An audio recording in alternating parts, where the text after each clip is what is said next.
말씀 제목을 함께 읽겠습니다. 시작. 모세를 건져내신 이유. 네, 지난 수요일 날 우리가 이제 모세가 80세에 그죠, 나이가 들어서 이제 목자의 삶을 한참 살고 있을 때에 하나님의 산 호렙산, 하나님이 임재했기 때문에 의미가 있는 그 호렙산에서 꺼지지 않는 떨기나무 불꽃 아래에서 모세를 부르시고 애굽에서 이스라엘 백성을 구원할 구원자로 보내시는 것을 함께 보았습니다. 하나님은 모세를 부르시고 보내시며 이렇게 말씀하셨습니다. 3장 12절 말씀을 다시 한번 읽어보겠습니다. 시작. 하나님이 이르시되 내가 반드시 너와 함께 있으리라. 내가 그 백성을 애굽에서 인도하여 낸 후에 너희가 이 산에서 하나님을 섬기리니 이것이 내가 너를 보낸 증거니라. 아멘. 아멘. 하나님께서 모세를 보내실 때 홀로 보내는 것이 아니라 모세야 네가 이 일을 다 해야 돼가 아니라 내가 너와 함께 하겠다. 그 말씀은 내가 일하겠다라는 거예요. 우리가 그 이후의 사건들 다 알잖아요. 그죠? 하나님이 친히 10가지 재앙을 내리시고 홍해를 가르실 때에 하나님의 역사로 이루어진 줄로 믿습니다. 하나님은 보내실 때 홀로 보내는 게 아니라 함께 하시는 줄 믿습니다. 하나님은 저와 여러분의 삶의 자리에도 함께 하시고 역사하시는 줄 믿습니다. 그리고 또 눈에 보이는 한 사람을 보냈죠. 그죠? 형 아론을 보냈잖아요. 그죠? 저와 여러분 곁에도 이러한 믿음의 도역자들이 함께 하기를 소원합니다. 담임 목사님에게도 장로님들이 또 권사님들이 속자님들이 아론과 같은 도역자가 되기를 소원합니다. 또 속회를 다시 새롭게 시작하기가 쉽지 않죠. 그죠? 속회에도 모이자 할 때 아멘하고 뭔가 질문할 때 답을 먼저 해줄 수 있는 아론 같은 속원들이 일어나기를 또한 소원합니다. 근데 이 하나님이 이스라엘을 출애굽시키는 이유, 목적이 뭐예요? 너희가 이 산에서 하나님을 섬기리니. 저와 여러분을 하나님이 구원하신 이유도 하나님을 섬기라고, 하나님을 예배하라고, 하나님을 닮아가라고 부르신 줄로 믿습니다. 하나님께서 저와 여러분을 이와 같은 이유로 부르시고 또한 보내시는 줄 믿습니다. 오늘은 이제 구원, 모세를 건져내신 이유, 이제 말씀을 거꾸로 가서 이제 모세의 태어나는 그 이야기를 나눌 텐데, 다시 한번 1절부터 3절까지 말씀을 같이 한번 읽어보겠습니다. 시작. 레위 가족 중 한 사람이 가서 레위 여자에게 장가들어 그 여자가 임신하여 아들을 낳으니 그가 잘생긴 것을 보고 3달 동안 그를 숨겼으나 더 숨길 수 없게 되매 그를 위하여 갈대 상자를 가져다가 역청과 나무진을 칠하고 아기를 거기 담아 나일 강가 갈대 사이에 두고. 아멘. 이 레위 지파 고핫의 아들 아므람과 요게벳, 그죠? 그런 아빠와 엄마 사이에서 이 모세는 태어나게 되었습니다. 또 잘 아는 것처럼 이후의 스토리를 봤을 때 모세가 장자가 아니라 그 위에 미리암 또한 아론이 있음을 알 수 있습니다. 그런데 모세는 그의 부모가 계속해서 키우지 못하고 숨겨 키우다가 3개월 만에 갈대 상자에 담아서 나일강가 갈대 숲 사이에 두었다라고 말합니다. 모세가 출생한 연도를 우리가 BC 1526년, 27년경으로 보고 있습니다. 왜냐하면 1446년, 그때가 출애굽 때인데 그때 모세 나이가 몇 살이에요? 80세이기 때문에 거꾸로 역추적하였을 때 1526년경이다 라고 우리는 보고 있습니다. 근데 모세의 출생 당시는 그 당시에 바로 곧 애굽의 왕은 누구냐면 투트모세 1세입니다. 그는 바로 이스라엘 민족의 신생아 학살의 주역이었다라고 역사는 기록을 하고 있습니다.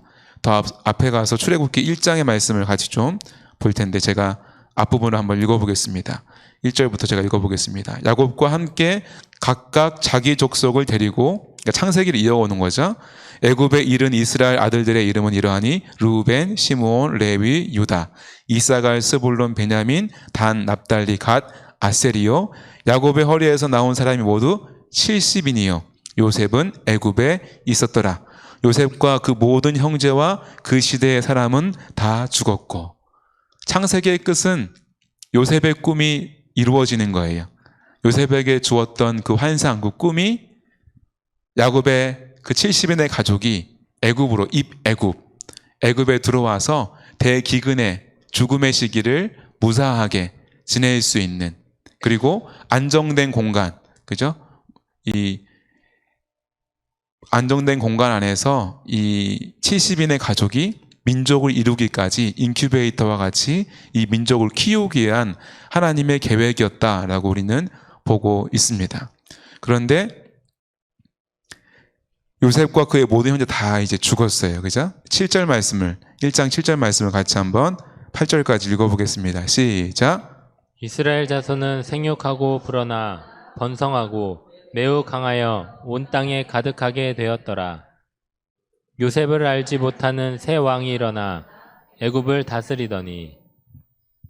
이제 시간이 400년의 시간이 지나면서 이스라엘 백성은 생육하고 번성해서 매우 강하여졌습니다. 그 땅에, 온 땅에 가득하게 되었다고 했어요. 우리가 보통 몇 명이라 그래요? 전쟁에 나갈 수 있는 20세 이상의 남자가, 그죠? 65만, 70만, 그리고 전체로 봤을 때 200만 명. 200만 명이면은 충청남도 정도의 인구가 그 정도입니다. 그러면 굉장히 큰 인구수예요. 그죠? 근데 중요한 것은 요셉을 알지 못하는 새 왕이 일어나 애굽을 다스리더라. 그 왕이 바로 토트모세 1세입니다.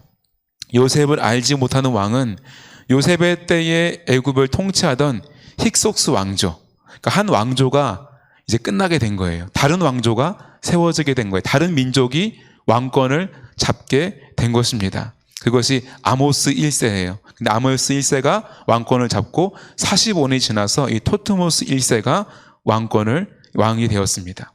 근데 이 왕조는 요셉을 알지 못해요.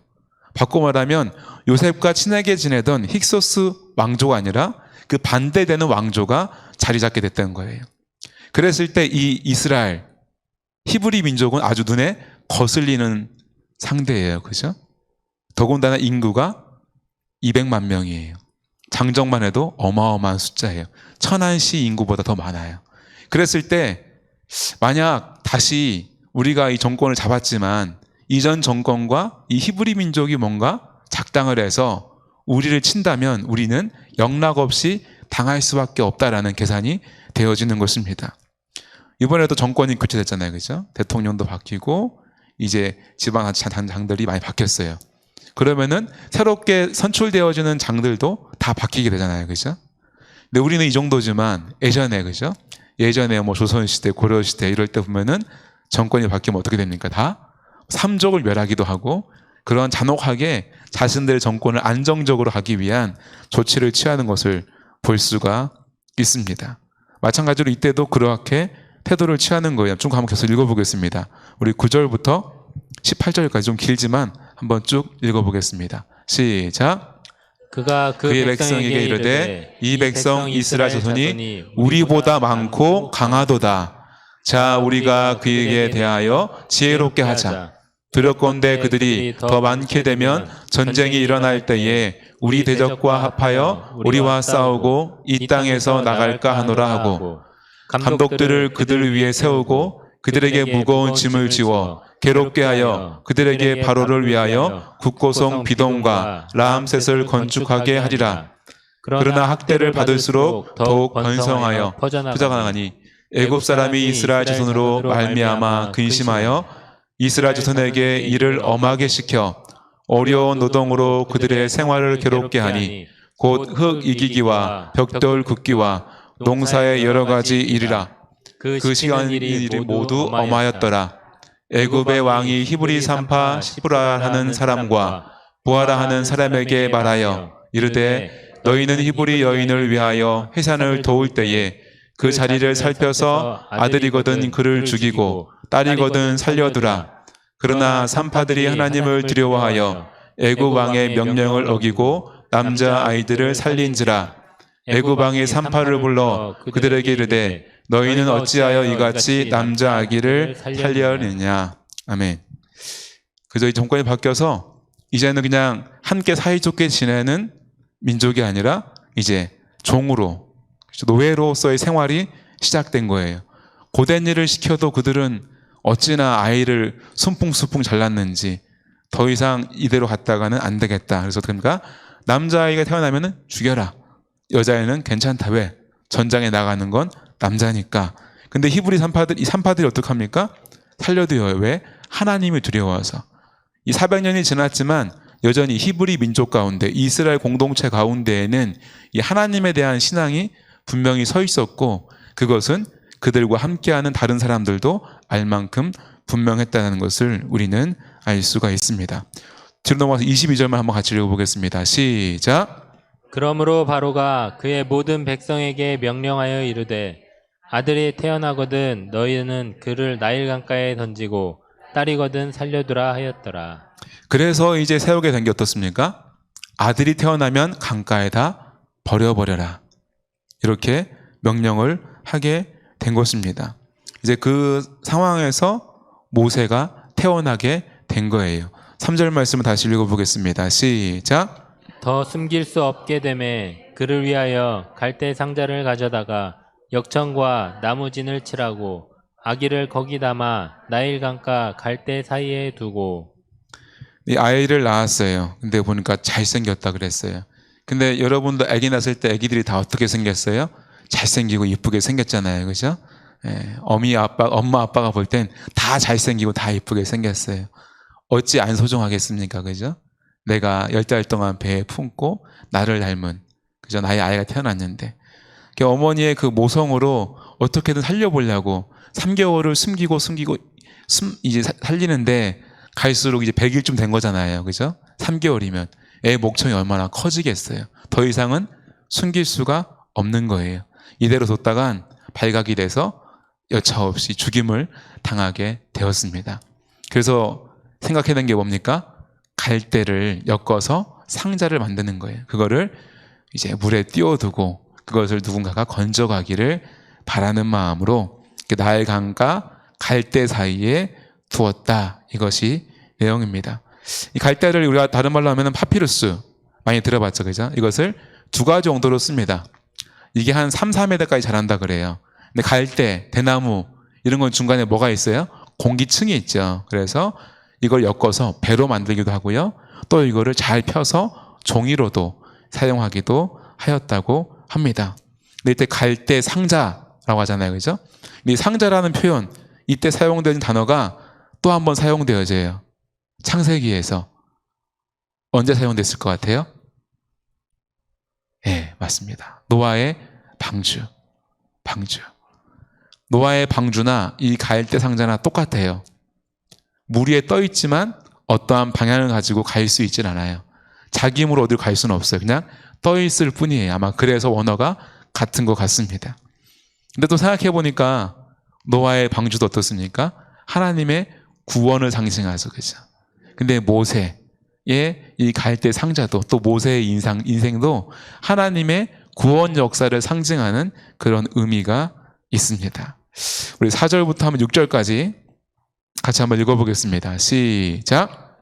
그의 누이가 어떻게 되는지를 알려고 멀리 섰더니 바로의 딸이 목욕하러 나일 강가로 내려오고 시녀들은 나일 강가를 거닐 때 그가 갈대 사이에 상자를 보고 시녀를 보내어 가져다가 열고 그 아기를 보니 아기가 우는지라 그가 그를 불쌍히 여겨 이르되 이는 히브리 사람의 아기로다.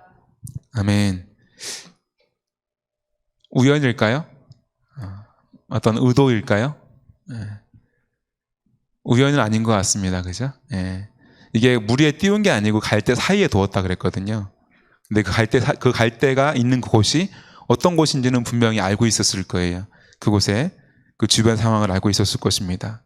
다 모든 상황을 알고 누이 미리암이 그것을 지켜보고 있습니다. 왜 지켜봅니까? 누군가 건져가기를 지켜보는 거죠. 근데 그 누군가도 아마도 어떠한 사람이기를 기대하는 마음이 있었을 것입니다. 바로 바로의 딸이 이 상자를 보고 그것을 건져내게 됩니다. 근데 이 하천은 오늘날에는 우리가 이제 요즘부터 대중목욕탕 잘 안 가죠, 그죠? 목욕하는 곳은 옛날에는 냇가 가서 멱을 감는다 이렇게 얘기하잖아요. 그죠? 마찬가지로 이 나일 강가 중에도 이제 목욕을 하는 공간이 있어요. 그죠? 예전부터 물로 씻는 의미는 여러 가지 의미들이 있죠. 그죠? 뭐 정한수를 떠놓고 뭘 한다. 목욕 제기하고 뭘 한다. 이런 의미들이 다 있지 않습니까?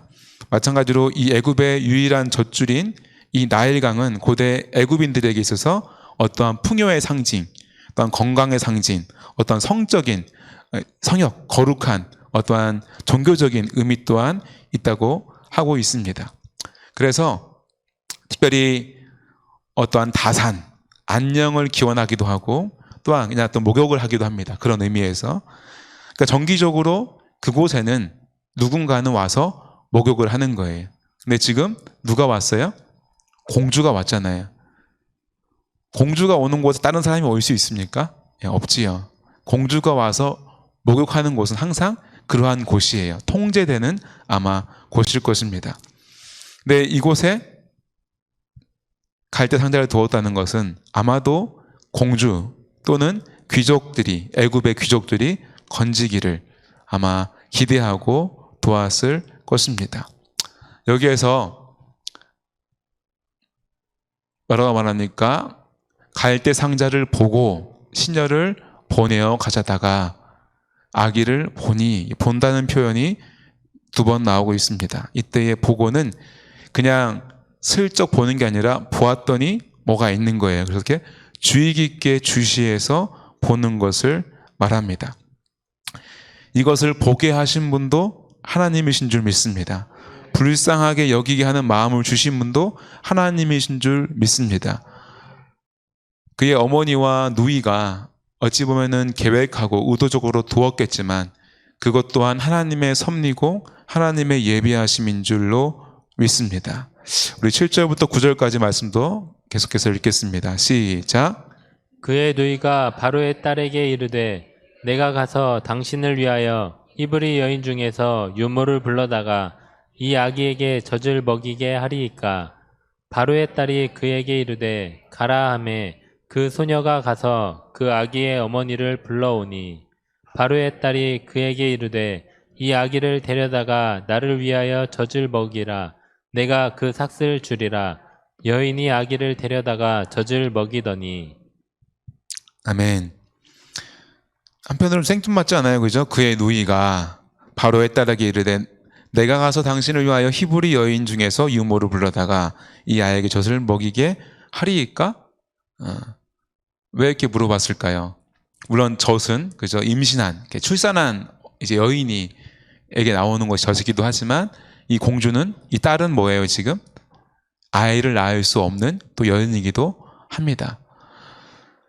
그래서 이 누이가 가서 이렇게 물어보는 거죠. 근데 그에 대한 답이 뭡니까? 9절 말씀. 딸이 그에게 이르되 이 아기를 데려다가, 그러니까 유모를 데려와다가 아니라 이 아이를 데려다가 나를 위하여 젖을 먹이라. 내가 그를 위하여 삭을 주리라. 여인이 아이를 데려다가 젖을 먹이더니. 이 모세의 누이 미리암은 지혜가 있고 또 용기가 있는 사람입니다.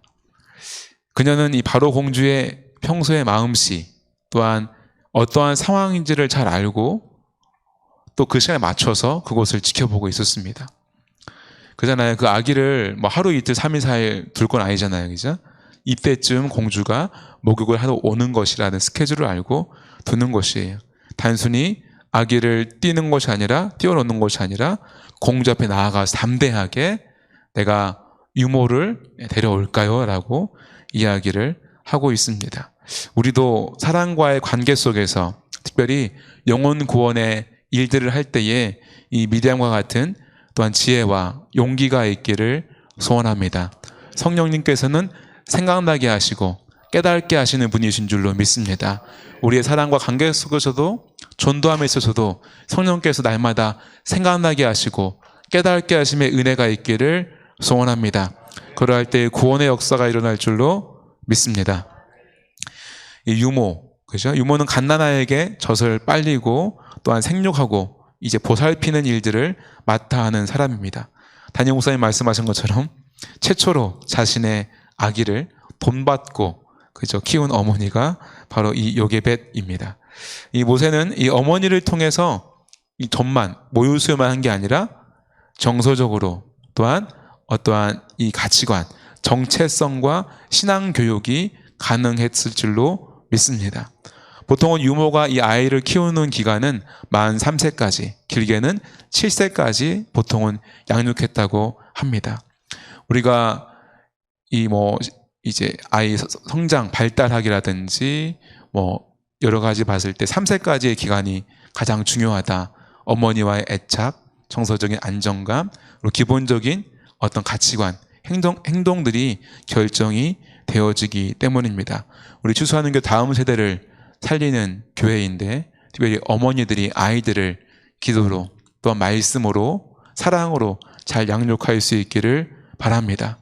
또한 교회에 오면은 사랑받는다라는 그러한 우리의 사랑이 실천되어지기를 소원합니다. 지난주에는 교회 학교가 18명이 왔어요. 그중에 학부모가 4분이 참석해서 아주 부담스러웠습니다. 네. 근데 이제 아이 때문에 오시는 거예요. 근데 참 감사하다. 또 이 아이가 또 오고 싶어 하는 게 감사하다. 전에도 얘기했지만 도윤이가 전에 보물찾기 할 때 교회가 다 똑같은 것 같지요? 애가 어떻게 그런 말을 하는지. 교회가 다 똑같은 것 같죠, 목사님? 그렇게 물어봐요. 당황해서 왜 그러니? 똑같지가 않다는 거예요. 다른 교회는 안 그렇다는 거예요. 추수하는 교회처럼 이렇게 사랑해주고 하지 않는다는 거예요. 그냥 이렇게 하지, 그냥 교회가 이렇게 형식적으로 하지, 이렇게 진짜 사랑해주는 교회가 많지 않다는 거예요. 두 가지 마음에 들더라고요. 감사하면서도 좀 찔리더라고요. 더 사랑해줘야지. 더 사랑해줘야지. 아이들이 모르는 것 같지만 더 잘 알아요. 그죠? 우리가 교회에서 아이들을 볼 때마다 사랑의 눈빛으로 바라봐주고 쓰다듬어주고 또 기도해주고 축복해주기를 바랍니다. 우리 교회는 그런 분 없더라고요. 뛰어다니지 마. 애들이 이렇게 교회에서 왜 그런지 몰라. 이런 말 하시는 분 한 번도 못 봤어요. 이것도 주님의 은혜인 줄 믿습니다. 전에 교회에서 한번 혼난 적이 있거든요. 유아 이렇게 내가 볼 때 얌전한데 자꾸 유아한테 뭐라 그러시더라고요. 애가 막 뭐 한다고. 네. 우리 교회에서는 혼난 적이 한 번도 없어요. 감사해요.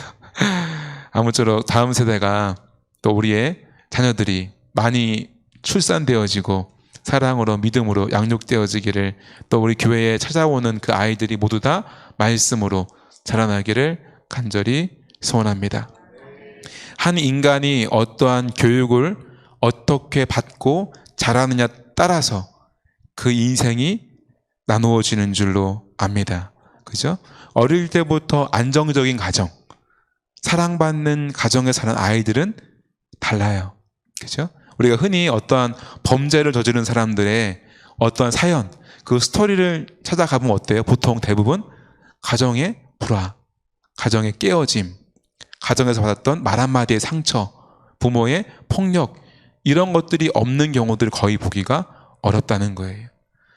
내가 자라는 가정 안에서만 내 아이를 사랑으로만 잘, 말씀으로만 잘, 교회 안에서 신앙으로만 잘 키우면 그 아이의 인생은 우리가 크게 걱정하지 않아도 된다는 것입니다.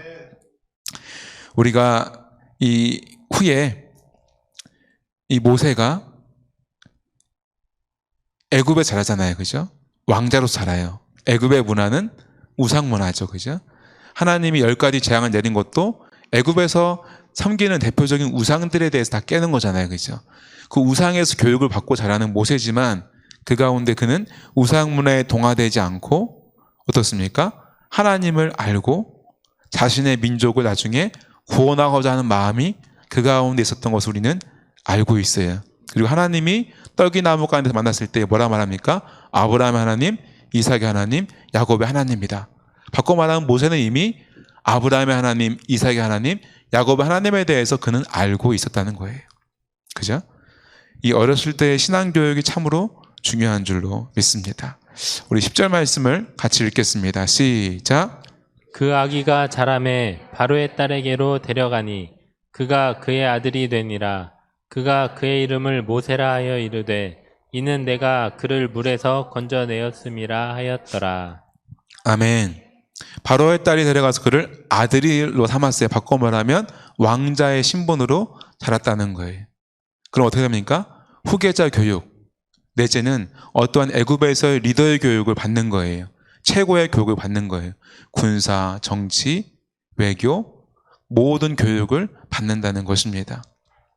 하나님이 이 또한 나중에 이스라엘 백성을 그저 한 나라의 백성과 같은 규모의 한 민족을 애굽 땅에서 이끌어서 그 광야의 길들과 가나안 땅까지 들어가기 과정을 이 모세가 감당할 수 있는 그 준비를 시키신 줄로 믿습니다. 때로는 우리 인생 가운데 이해할 수 없는 여정들이 있지요. 실패하는 것 같고, 나의 이 인생의 3년은 내가 좀 버린 것 같다. 야, 너 그 시간 다 버린 거야. 왜 그랬어? 낭비한 거야. 말할 수도 있지만 우리 인생 가운데 돌아볼 때 그 시간들이 나를 훈련시키고 예비시키고 그 일들이 하나님 나라의 일 가운데에 내가 또 어떠한 일을 할 때에 귀하게 쓰임 받을 줄로 믿습니다. 저와 여러분도 또 우리의 다음 세대들도 하나님의 인도하심과 예비하심의 일정 가운데 놓여져 있기를 간절히 소원합니다. 그 이름을 뭐라고 합니까? 모세라고 합니다. 모세라는 이름 뜻이 뭐예요? 그죠? 내가 그를 물에서 건져내었습니다. 모세, 끌어내다, 건져내다는 뜻을 가진 마세라는 말과 그래서 이 물은 우세스는 건져내다. 그래서 모우세스, 모세, 물에서 건져냈다라는 뜻을 가지고 있습니다. 파라오의 딸은 자신의 행동을 본따서 이 아이를 처음 봤을 때, 내가 가지게 되었을 때를 생각하면서 모세라고 물에서 건져냈다라고 지었지만 이 모세는 자신의 이름의 뜻과 같은 이스라엘 백성을 애굽에서 구해내는 역할을 감당하게 되었습니다. 또한 홍해 바다에서 이스라엘 백성을 건져내는 그 역할을 하나님을 통하여서 하게 되었습니다. 하나님께서 이스라엘을 위해서 선택한 사람에게 주어진 적합한 이름인 줄로 믿습니다. 모세는 자신의 이름과 같이 건짐받은 인생, 구원받은 인생입니다. 그 당시에 모든 남자아이들은 어떻게 됐습니까? 다 나일강에 던져져 죽임을 당했습니다. 모두 다 그렇게 죽임을 당했어요. 모세 어머니처럼 어떻게든 키워보려고 숨겨서 키워도 그 울음소리가 커지고 아이가 자라면 남자아이인 것을 숨길 수가 없잖아요. 그렇죠? 다 죽임을 당했어요. 그러나 어머니의 사랑과 희생으로 갈대 상자에 띄워서 바로의 공주의 손에 건져져서 애굽의 왕자로 자라게 되었습니다. 그러나 하나님의 구원은 이 한 개인에 머무르게 하지 않으십니다. 모세를 구원하신 하나님은 모세 개인만을 구원하기 위하심이 아니라 40세에 광야로 던져져서 가정을 이루고 목동이 되어서 40년을 살아가죠. 모세가 80세가 되었을 때에 하나님은 드디어 모세를 부르십니다. 모세를 그냥 광야에서 목자로 살다가 죽는 인생으로 놔두지 않으시고 꺼지지 않는 떨기나무에서 모세를 만나주시고 그에게 사명을 부여하십니다.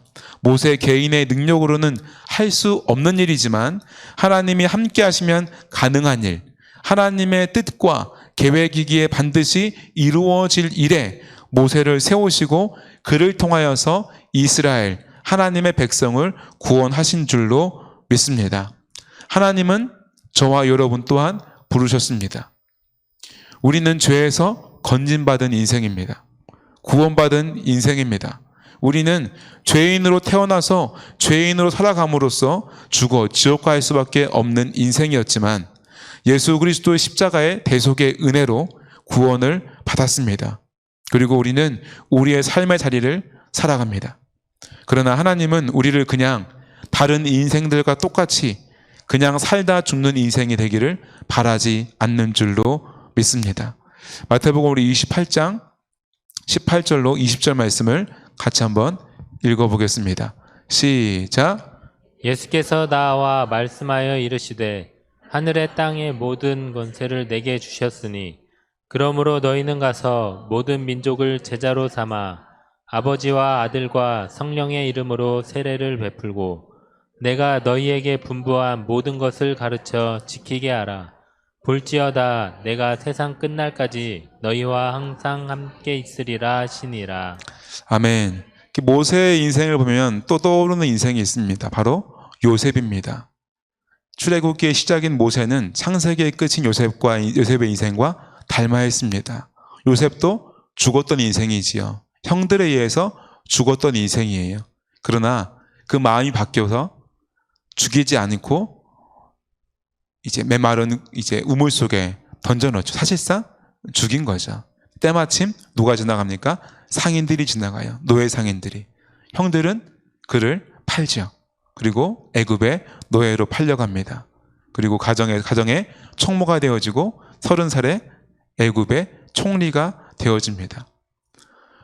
요셉도 사실 죽었던 인생, 그러나 구원받은 인생이죠. 그리고 총리가 되어집니다. 그 인생, 하나의 인생이 가정총무, 또 애굽의 총무로서 성공한 인생으로 끝나는 것이 아니라 그가 구원받음은, 그가 총리가 됨은 자신의 가족, 야곱의 70인을 다시 애굽으로 인도하기 위해서 그 야곱, 곧 이스라엘 백성을 말 그대로 민족을 이루기 위한 하나님의 구원의 통로, 하나님의 계획 가운데의 그 인생이 쓰임 받은 줄로 믿습니다. 이와 같이 구원은 한 개인의 인생에 머무르지 않는다는 것입니다. 저와 여러분은 이미 구원받은 인생입니다. 저의 인생엔, 여러분의 인생엔 구원이 있습니다. 이 구원이 나 개인에 머무르지 않기를 소원합니다. 요셉과 같이 애굽과 이스라엘을 구원하고 하나님의 구원의 계획 가운데 쓰임받는 인생이 되기를 소원합니다. 모세와 같이 그 이스라엘 백성을 구원해내는 인생으로 쓰임받기를 간절히 소원합니다. 예수님은 저와 여러분에게 이렇게 명령하는 것입니다. 하늘과 땅의 모든 권세를 주시면서 명령합니다. 가서 모든 민족을 제자를 삼아 아버지와 아들과 성령의 이름으로 세례를 베풀고 복음을 증거하라는 것입니다. 구원받게 하라는 것입니다. 너 혼자 구원받은 인생으로 살지 말고 너 또한 구원받은 것처럼 다른 사람들을, 다른 민족을 구원하라는 것입니다. 그리고 그들을 본부한 모든 것을 가르쳐 제자의 삶을 살게 하라는 것입니다. 네가 먼저 제자가 되어지고 또한 구원받은 다른 백성들을 제자가 되게끔 말씀을 가르치라는 것입니다. 저와 여러분의 이 사명을 감당하는 인생, 구원을 머무르게 하는 인생이 아니라 구원을 흘려보내는 인생이 되기를 간절히 소원합니다.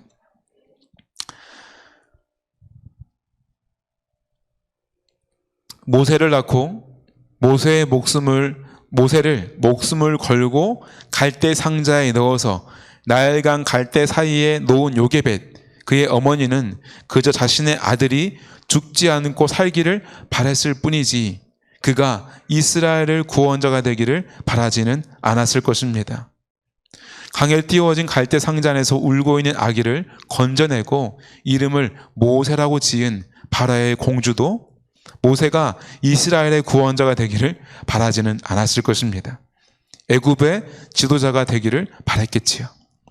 모세도 자신이 왕궁에 자라면서 대제국 애굽의 왕이 되기를 꿈꿨을지는 모릅니다. 아니면 순혈이 아니기에 어떻게든 경쟁에서 패권 다툼에서 살아남아서 애썼을지도 모릅니다. 그러나 그가 정체성을 발견하고 이스라엘 하나님의 백성의 정체성을 가지고서 박해받고 있는 동족을 차별과 핍박에서 좀 구하고 싶은, 도와주고 싶은 사람이었을지는 모릅니다. 그러나 하나님의 계획은 달랐습니다. 모세를 향한 하나님의 계획은 달랐습니다. 애굽에서 400년의 시간을 보내고 이제 큰 민족이 된 이스라엘, 그들을 애굽의 노역과 박해에서 구원하여서 약속의 땅 가나안, 아브라함에게 약속하였고 이삭에게 약속하였고 야곱에게 약속하였던 그 가나안 땅으로 인도하는 하나님의 놀라운 구원 계획, 이스라엘 이제 나라로 이루고자 하는 하나님의 계획에 사용하고자 하는 하나님의 계획이 있었는 줄로 믿습니다. 하나님은 저와 여러분도 부르십니다.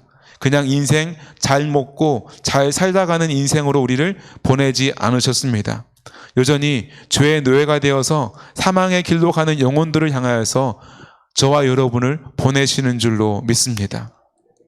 당신들은 지금 막다른 길로 가고 있고 영원한 죽음의 길로 가고 있다고 외치라고 저와 여러분을 부르십니다.